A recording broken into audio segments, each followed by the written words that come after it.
Hello, everyone. So, last month, one of my friends, a founder of a startup company, told me something that stuck with me. They built a brand, a new product line, and new name, new logo, everything is brand new. New packaging, months of work, thousands of pounds. All of it generated with AI. She was proud of it. And she should have been. It should be very sharp. Then her lawyer asked her one question. Do you actually own any of this? She didn't have an answer. Here's the thing. We've spent the last few years asking whether AI can do the work. Can it write the copy? Can it design the logo? Can it draft the contract? And the answer mostly is yes, it can. But almost nobody is asking the second question. If AI made it, who owns it? And what happens if it turns out you were never allowed to use it in the first place? That's a legal question, but it's landing on the desks of people who aren't lawyers, who are founders, CEOs, and heads of marketing. People who are moving fast, very fast, and quietly building exposure they just can't see. My guest today spends her days cleaning up after exactly this. Seeing should give every business leader a pause. This is AI Storm, and we introduce Nancy Steidl, who's kindly agreed to join us on this session and share her thoughts about what's happening in the industry related to AI. Hello, Nancy. Would you like to give us a quick introduction about yourself to our audience? Yes. Thank you very much, Krishna. I'm very glad to be here. Thank you for having me on your podcast. I am an international intellectual property law specialist in AI and robots. I've done 3 master's degrees in the field, so I think I'm very qualified to have this conversation with you. Yes, there is a really sort of confusion. We don't have a fine line. We don't have fine defined laws in AI with IP world at the moment. So I'm really excited to talk to you here about AI in the IP world and how we can, sort of navigate that situation with IP and AI. So I am based in London and Surrey, and I help many clients secure their IP through trademark, copyright, and patents, and also educate them on how to deal with the AI world in the IP sector. Excellent. Thank you so much. And I really appreciate you being here with us because, I myself have been playing around with AI, building some startups and supporting some enterprise customers as well. But one question which never really came up until I actually spoke with you is the hidden IP exposure. And the intellectual property is something which no one touches upon until the point it hits you. So what I've noticed is most leaders assume that if their team makes something with AI, the company owns it because I paid for the subscription, or I bought the licenses, or I pay these big companies some API-based fee. How wrong is that assumption? Well, it's one of the biggest misconceptions in AI right now. I think a lot of businesses assume ownership works the same way it always did without AI being there. But IP law was built around human creation. So humans who create it own the IP. If AI generates most of the work, then there's going to be a limit or even no copyright protection at all. An animal, a robot, and AI cannot have any ownership on IP because they don't have a consciousness. So this is where we have a lot of dispute and trying to navigate it, because the way with technology coming into the field with AI is who owns the stuff that you prompt AI. Well, right now, nobody does. You cannot own what you prompt AI because the core of intellectual property is whoever creates it owns it. There is something called AI-assisted work, and there is something called AI-generated work. If I am going into, let's say, for example, an AI platform like ChatGPT or Claude or Gemini, and I'm asking, create an image for me which looks like a cat. Right, and it creates an image. Now, on the contrary, there are applications like VS Code where a user types in a massive prompt, asking AI to do or to build some application or a piece of an application in a very specific logical order, where the user is giving a lot of thought through input on how they want something to be sequenced. What is the output for that particular line of code? So there's a vast difference between this prompt and the earlier prompt I said about create an image of something like a cat. Now, where do you see the line between these two types of prompts? What is the IP effect in between these two? And how does it relate to AI assisted versus AI generated? The key issue is human creativity. Okay, when we go back to the core of IP, if we divide it into the two words, it's intellectual, what's in my brain, and then property. If a person is directing or editing or refining or making the creative decisions, that work could be protected. But if somebody types one prompt and publishes the output untouched, the legal position becomes much weaker. So they cannot own it. Like if I created something, let's say I created a piece of artwork and then I put it in AI to make it animated, you might have some stepping stone to protect that.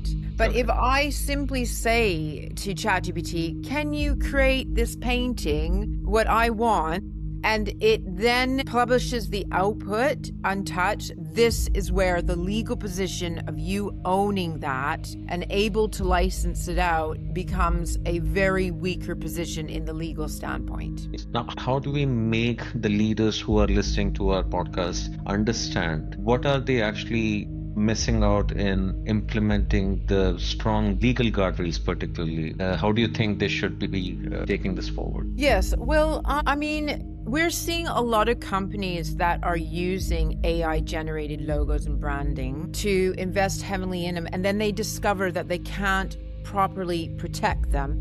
And those leaders that are allowing companies to do that, this is where they need to get a little bit more educated. I want to share with you some really great examples of cases like Getty's Image versus Stability AI. So this is one of the most talked about AI copyright disputes globally. So Getty's Images sued Stability AI for millions because they allegedly took Getty's copyright images and used them to train their AI model without permission. And some generated images were even reported reproduced Getty's watermark. So what we're seeing is businesses using AI generated visuals which may not fully understand where the underlying training data comes from and whether copyright infringement risks exist on that upstream.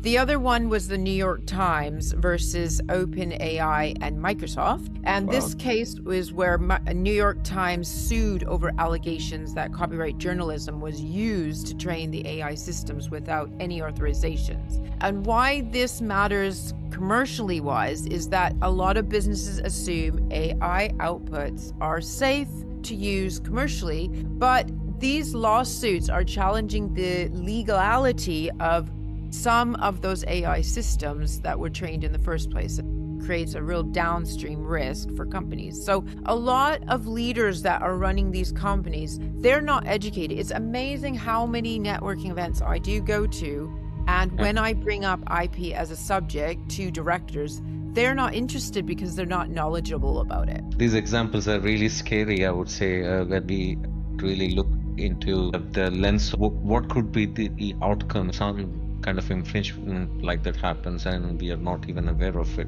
So one of the things which I noticed is your John Lennon story. How do you see this happening? I mean, how many businesses do you think are going in that direction? What is the overall industry-wide impact in such scenarios? Yes, I think many people try to do the DIY trademark application on their own because they want to save money, but it costs more to fire than to hire. I've had so many cases where clients have come to me just because they did a Google search. They thought, there's no other name like mine on Google and it's all right. But in many cases, a lot of people who trademark their names probably don't even disclose it, or they haven't used the name as a domain. If you purchase a domain, it's still not trademark. I mean, you could purchase a domain like, superstore.com, but Superstore is actually trademarked, but they've decided not to get a domain, so you wouldn't be able to use that.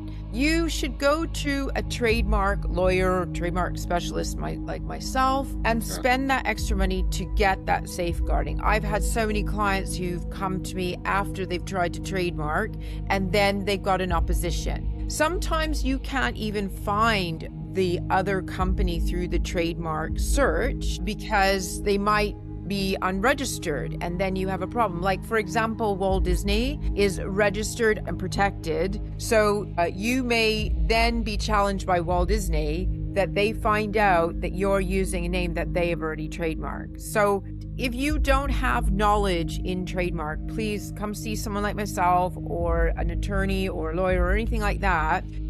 And then, with my clients, I walk them through that trademark application because it's also a trademark's good for 10 years. Yeah. So you have to be searching worldwide, because if your company expands worldwide, then you need to make sure, like, for example, if you're in the UK and then you trademark, the name, and you think, oh, great, I got the trademark, but then you try to expand to the US and it's already trademarked there, then you won't be able to use it in the US. Or in some cases, they will oppose you because you put the application in, or you might be able to coexist, but that's a very long process.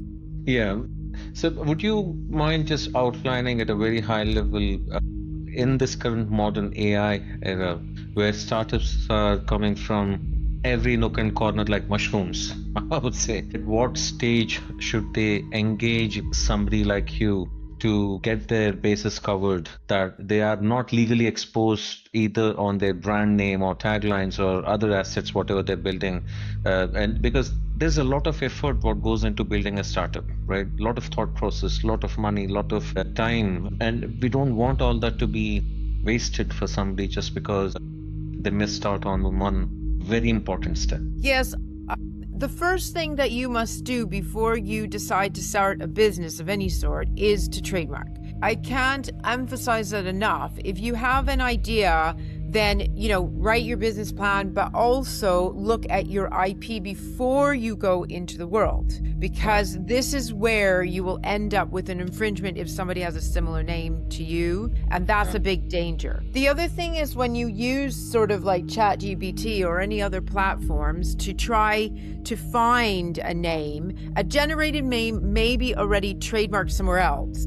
Okay, and it can be confusingly similar to an existing brand. So the AI does not understand infringement risks the way I would, or, an attorney of any sort would understand IP. No, that's brilliant. And I could totally relate to the example, what you just said about AI writing contracts. And I know how many iterations we went through in some cases. Yes, I didn't want to bring that up, but it is so, I can immediately tell when a contract is written by AI that it has absolutely no protection. And, this is where a lot of clients will then come to me and say, oh, I've been sued. And then I look at the contract and I say, I'm not surprised, because where did you get this contract? Well, I asked ChatGPT. Well, okay, well, I'm not surprised, Yeah, I agree. So, and next question is mostly around AI's capability on warning the user about any infringements and what happens under the hood, basically. So when AI is giving you a brand name or a tagline or anything, at least I've experienced that it doesn't let you know that we are on an infringement probably, right? What do you think is actually happening under the hood in this whole process? Yes, that's the major danger, is that AI systems are predicting patterns, but they're not predicting the legal clearance, okay? A generated name might be already trademarked somewhere in the world, or be it confusingly very similar to an existing trademark brand. And the AI doesn't understand infringement risks the way I would understand that. Okay. So again, there's a lot of issues with hallucination with AI and manipulation. And so if you just say, well, I'm going to put it into ChatGPT and see if there's a name there, it's not going to necessarily be there. It's very interesting because my next book that's coming out, I have copywrote a quote saying, for those who dare to begin, the magic is in the journey. And when I asked ChatGPT if it could locate my quote, it couldn't. Okay. So yes, it came up with something from some other person that was similar, but not anywhere near it, about magic in the journey, but nothing else. And I realized that probably over a duration time, the more and more and more I use that quote, then of course it will pick up that training data. But it was a proven evidence that my quote was not well established yet on the internet. And so why I'm bringing up that example is because if you put in a name that probably somebody has trademarked, but they're not an established brand yet. Yes. And you decide, well, actually, I haven't found anyone, I can go ahead and trademark. Well, you'll be in for a big surprise. We work with a lot of enterprise customers, and I would like to at least give them a message on what a CEO should be doing differently this quarter, particularly after listening to our episode. Yes. So because most of AI's decisions now affect brand value. Okay, ownership and risk and communication, and also company valuation. So this is no longer really a legal issue department. CEOs really need to have that governance and AI usage policies before teams start creating anything commercially valuable assets with these tools. So it's very important that, again, if you are a leader of a company, you need to be educated on AI decisions and how it could affect the brands of the company. Excellent. Brilliant. So if the exposure is real on both sides, right? What you don't own and what you might be infringing, then the question becomes, how do leaders get ahead of it, right? So what should they do in terms of a pre-AI legal audit, particularly? So, I mean, you have worked with businesses scaling AI inside their operations. And what is the first question every leader should answer before they even approve a budget to implement AI? Yeah, so I think the first question is really simple. It's just, what exactly are we allowing AI to touch inside our business? Because once AI interacts with a customer data and branding and coding and content or product development, legal and commercial risks increase very quickly. So I usually focus with my clients on the 5 areas, which is what data is going into the AI, who owns the outputs, could the outputs infringe somebody else's IP, which employees are authorized to use AI tools, and what governance or review processes exist internally. Believe me, most businesses completely skip these questions entirely. So those are really important questions to ask yourself, the business, and your employees, and team meetings in regards to how you are entering AI into your... On LinkedIn, I have noticed so many frameworks about AI implementation. We help you implement AI, we accelerate AI, we'll give you but literally in my experience, I've never come across anyone talking about legal framework on adopting AI into enterprise. Walk us through some kind of framework you have in your experience, you have built it or implemented it to any of your clients. Yes. Well, of course, I'm under NDA with my clients, so I can't say names. But one example involved a company preparing for a full AI-driven rebrand. So before launch of it, we conducted an IP and AI audit, looking at the trademark clearance, the ownership rights, and how AI generated assets that had been created. And during this review, we discovered the proposed brand name was already too close to an existing registered trademark in another market. And the parts of this visual identity really had too many similarities to the existing designs generated somewhere else. Because they caught this early, we managed, and with them, avoid launching the brand, printing that packaging, investing in marketing, and then facing a potential infringement. And so we caught this early. So this is the true value of a pre-AI audit.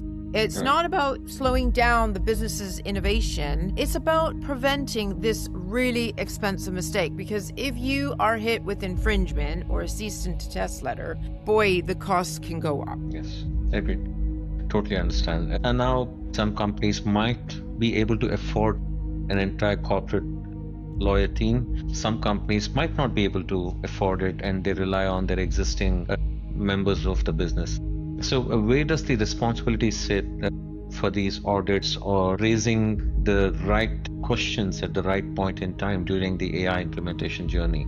Well, it's definitely the owner's leadership owns the risk. So legal can advise and marketing can create and product teams can deploy, but the governance has to come from the top.